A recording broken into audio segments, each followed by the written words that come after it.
Exactly 1 year ago today, James Staley was convicted of capital murder for the 2018 death of 2-year-old Wilder McDaniel. Now we're one step closer to learning the fate of his case, appealing that conviction after oral arguments were held yesterday in the Second Court of Appeals in Fort Worth. Josh Hogger joins us now with recently released audio from yesterday's hearing. Josh.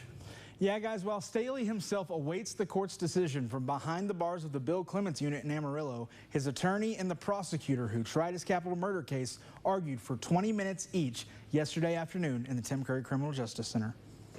The focal point of James Staley's appeal case since the very beginning has been whether or not a search warrant used to obtain key trial evidence is in violation of the Constitution. Fourth Amendment's all about the search of people's homes.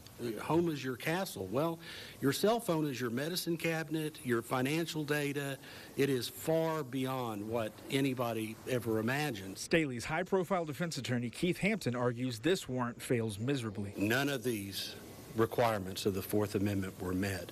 This is the worst affidavit that I think any court will ever see. Wichita County District Attorney John Gillespie strongly disagrees, arguing that there were more than enough details in the warrant for the search and seizure of the devices in Staley's home. He details the relationship, he details the prior episode of abuse, he details where they were living in the same household.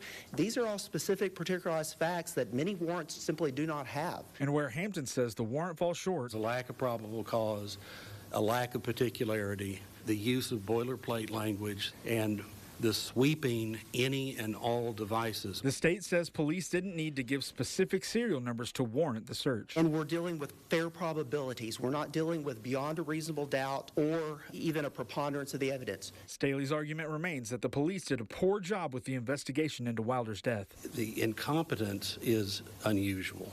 You just don't see this. There are plenty of competent homicide detectives who know how to handle this. This was negligence at its worst. Gillespie's counter: anyone with common sense could make the connection between the warrant and the search of Staley's devices. I would suggest, unless somebody's Amish, a dating relationship, a domestic household arrangement is going to have documentation electronically between the two parties that are caring for the toddler in the house. A search that ultimately yielded evidence critical to Staley's capital murder conviction last March. It's a search of devices in that household. And what did they find? They found a visual depiction of child abuse.